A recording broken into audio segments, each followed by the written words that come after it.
अस्सलाम वालेकुम दोस्तों, welcome back in our new vlog. और उम्मीद करते हैं आप सब खैरियत से होंगे। तो आज के व्लॉग के अंदर यार सीन ये है कि हमारे दो चूज़े बीमार हो गए हैं बहुत ज़्यादा। आप लोग देख सकते हो, इन चूज़ों को मैंने बचपन से पाला था और आज इनकी ये कंडीशन देख के मुझे बहुत ज़्यादा बुरा लग रहा है। और इस वाले चूज़े की जो कंडीशन है वो फिर भी कुछ बेहतर है, लेकिन ये वाला जो चूज़ा है ये बहुत ही बुरी कंडीशन में है। वो वाला चूज़ा इस डब्बे से निकल के कुछ ना कुछ चल के वहाँ तक पहुँच चुका है, लेकिन ये जब से आया है तो ये इधर ही बैठा हुआ है। इवन के इससे सर भी नहीं उठाया जा रहा, ये उठा तक नहीं है। जब से आया इसी डब्बे के अंदर ये बैठा हुआ है और इसकी इन दोनों की कलगी जो है वो भी सुकड़ती जा रही है और ये दोनों जो हैं सूखते जा रहे हैं।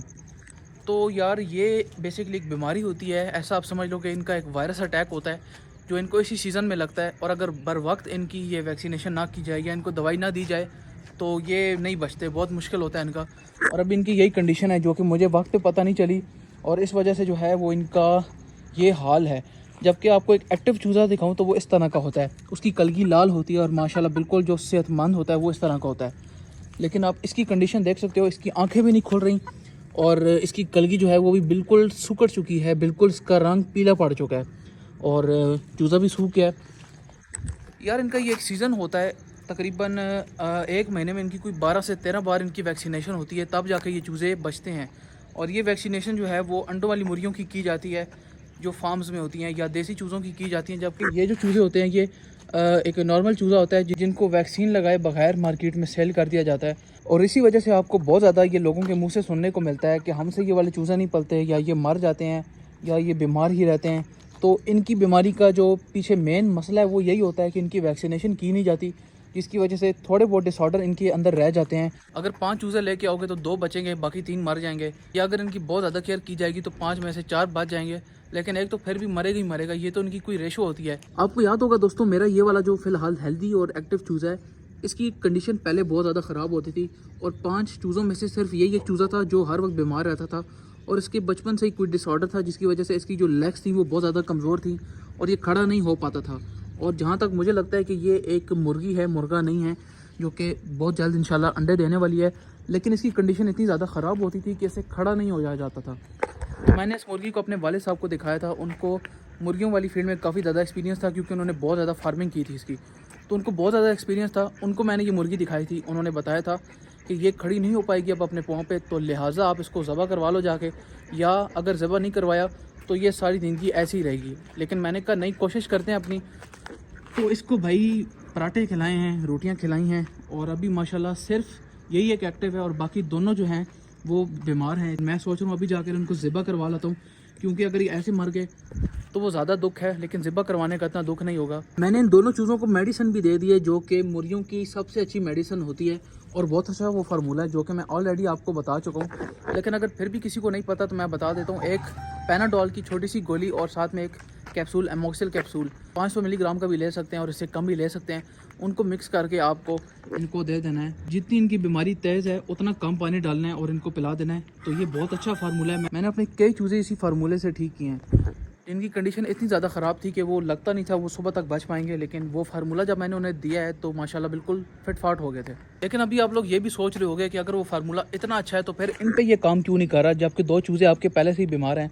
तो ये बचपन से ही इनका कोई डिसऑर्डर है भाई, ये बचपन से ही इनका मसला होता है। इनको वैक्सीन नहीं लगाई जाती तो ये कहीं ना कहीं जाके मसला क्रिएट करते हैं। अभी दोस्तों बस हमें अपने चूज़ों के ठीक होने का इंतज़ार करना है, क्योंकि वैक्सीन हम उन्हें पिला चुके हैं। इससे ज़्यादा अब हम दुआ ही कर सकते हैं। अब दोस्तों गर्मियों में हमारी एक और बड़ी ड्यूटी है कि हमने डक्स के लिए पानी का इंतज़ाम करना है, क्योंकि ये सीमेंट वाला छत है, आपको पता है यहाँ पे कोई क्यारी वगैरह नहीं है और ना ही यहाँ पे हम कोई खुदाई वगैरह कर सकते हैं। तो यहाँ पे हमें ईंटों से एक तालाब बनाना पड़ेगा छोटा, जिसके अंदर डक्स जो हैं वो नहा सकें, स्विमिंग कर सकें। क्योंकि डक्स का जो मेन मसला होता है वो होता ही पानी है। अगर इनको पानी ना मिले तो ये सर्वाइव कर जाती हैं, लेकिन बीमार रहती हैं, कमज़ोर रहती हैं, अंडे शंडे नहीं देती। अभी मुझे समझ नहीं आ रहा कि इस पूरी लोकेशन में से मैं कहाँ पर डक्स का तालाब बनाऊँ और किस तरीके का तालाब बनाऊँ, छोटा बनाऊँ या बहुत बड़ा बनाऊँ। तो आप लोग मुझे इस चीज़ की सजेशन दो यार कि तालाब कहाँ पे बनाना चाहिए। ये सारा निज़ाम तो हम अपनी बड़ी डक्स के लिए करेंगे ना, लेकिन अभी हमने छोटे चिक्स लेके आने हैं डक्स के, जो कि फ़िलहाल मुझे मिल नहीं रहे मार्केट में। जैसे ही वो मिलेंगे तो इंशाल्लाह मैं वो भी लेकर आऊँगा और उनको रखने का भी इंतज़ाम मैंने यही सोचा है कि फ़िलहाल जो है हम उन्हें नीचे ही रखेंगे, क्योंकि ऊपर नहीं रख सकते हम। और जिस दिन से मैं चूज़ों को अपने ऊपर लेकर आया हूँ तब से लेकर ये अभी तक बीमार हैं। लेकिन जब से मैंने अपने चूज़ों को नीचे रखा हुआ था तो ये बिल्कुल फिट फाट थे। यहाँ पे ऊपर कोई मसला है यार, यहाँ पे बहुत ज़्यादा या तो गंदगी है या फिर ये मौसम का कोई मसला है। हमारे यहाँ पे चूज़े और डक्स यहाँ पे सर्वाइव नहीं कर पाती। चूज़ों को मैं ऊपर लेकर आऊँ तो बीमार हो जाते हैं, नीचे रखूँ तो ठीक हो जाते हैं। और तो और दोस्तों, हमें अपने मेल रैबिट का भी नाम रखना है। मुझे ये समझ नहीं आ रही कि इसका नाम क्या रखा जाए, तो इसका नाम आप लोग मुझे बताओ कि क्या रखना चाहिए। और साथ ही साथ इसकी फीमेल रैबिट भी लेकर आनी है, तो पहले इसका नाम रखते हैं और जब वो आ जाएगी तो उसका भी हमने नाम रखना है। तो ऐसा नाम रखना है कि जो आपस में मिलते जुलते हों। और ये जो हमारी मुर्गियाँ ये हर वक्त यहाँ पर ही होती हैं, पता नहीं इनको यहाँ पे क्या मिलता है। इतनी गर्मी में, इतने गर्म कमरे में, ये बाहर का इतना प्यारा एनवायरनमेंट छोड़ के अंदर पता नहीं ये क्या करने आते हैं। तो भाई इसको सबसे पहले नीचे उतारते हैं। ओए क्या हुआ, मैंने क्या किया भाई? देखो इतना गुस्सा अच्छा नहीं होता यार। इस वाले चूजे की कंडीशन इतनी ज़्यादा ख़राब है, इसको तो मुझे लगता है ज़िबा करवाना पड़ेगा, अदरवाइज़ मेरी मेहनत बेकार जाएगी। इसकी कंडीशन बहुत ज़्यादा ख़राब हुई है, इससे यहाँ पे खड़े भी नहीं होने। और अच्छा गाइस, अभी मैंने गोश्त वाले भाई से पूछा है तो वो कह रहे हैं कि इनको फालिज का अटैक है, जिसकी वजह से ये खड़े नहीं हो पा रहे। तो आप इनको वैक्सीन वगैरह लगाओ, दवाई वगैरह दो तो ये ठीक हो जाएंगे, लेकिन इनको टाइम लगेगा। इनकी कंडीशन वो वाली नहीं है कि जिसमें चूज़ा मर जाता है, उसमें चूज़ा बिल्कुल नडाल हो जाता है और ना बोलने होता है उसे, मतलब आवाज़ निकालने होता है, ना उससे आंखें खोलनी होती हैं। लेकिन ये कम से कम आंखें खोल रहे हैं, हल्की फुल्की आवाज़ निकालते हैं। तो वो कह रहे हैं कि आप इनको थोड़ी बहुत वैक्सीनेशन करो, इनकी दवाई का ख़ास ख्याल रखो तो ये ठीक हो जाएंगे। तो अभी घर चल के इनका थोड़ा बहुत करते हैं ध्यान और देखते हैं फिर क्या बनता है। मुर्गों को मैंने नीचे छोड़ दिया दोस्तों, और उनको दवाई वगैरह भी मैंने दे दी अच्छे तरीके से। बीच में पैनाडोल और एमॉक्सिल भी मिक्स कर दी है। लेकिन मैं सोच रहा हूँ हम थोड़ी देर बाद जो है वो ताज़ी दवाई बना लेंगे। और दोस्तों रह गया रैबिट का घर, तो वो भी हमने बनाना है, इसी जगह पे बनाना है और 1-2 दिन के अंदर अंदर ही बनाना है। लेकिन हम वक्ती बनाएंगे और सादा सा बनाएंगे, सीमेंट का या मिट्टी का इस्तेमाल हम नहीं करेंगे। हम ऐसी सादी ईंटों का यहाँ पर खड़ा करके ऊपर वो सीमेंट वाली प्लेट्स रख देंगे। उसकी वजह यह है दोस्तों कि हमारा यहाँ पर कुछ और बनाने का प्लान है। यहाँ पर हम एक बर्ड्स हाउस बनाने वाले हैं। तो जब वो बर्ड्स हाउस यहाँ पे बनेगा तो यहाँ पर जो रैबिट हाउस है उसको हमें फिर बाद में तोड़ना पड़ेगा। तो यहाँ पर हम वक्ती रैबिट हाउस बनाते हैं, फिर जैसे ही वो बर्ड्स हाउस बन जाएगा उसके बाद हम अपने पेट हाउस की जो है वो मुकम्मल तरतीब सोचेंगे कि अब रैबिट हाउस कहाँ बनेगा। और दोस्तों आज हमारी डक ने अंडा भी नहीं दिया, लेकिन ये पिछले पूरे 1 हफ्ते से लगातार अंडे दे रही है। लेकिन इसके अंडे देने का फ़ायदा सिर्फ ये है कि हम नाश्ते में इसके अंडे खा लेते हैं, अदरवाइज ये कुड़क तो होती नहीं है ना, ये बच्चे निकालती है। तो मैं सोच रहा हूँ एक छोटा सा इंक्यूबेटर भी ले लेते हैं जिसमें से हम डक के बच्चे निकालेंगे, क्योंकि मैंने मार्केट में बाज़ार में पता किया इसके बच्चे अभी तक नहीं आए। चूज़ों के, खरगोशों के, हर परिंदे के, हर जानवर के बच्चे आ गए हैं, लेकिन डक के बच्चे अभी तक नहीं आए। इससे पता चलता है कि डक्स के बच्चे कितने कीमती और उनकी कितनी डिमांड होती है।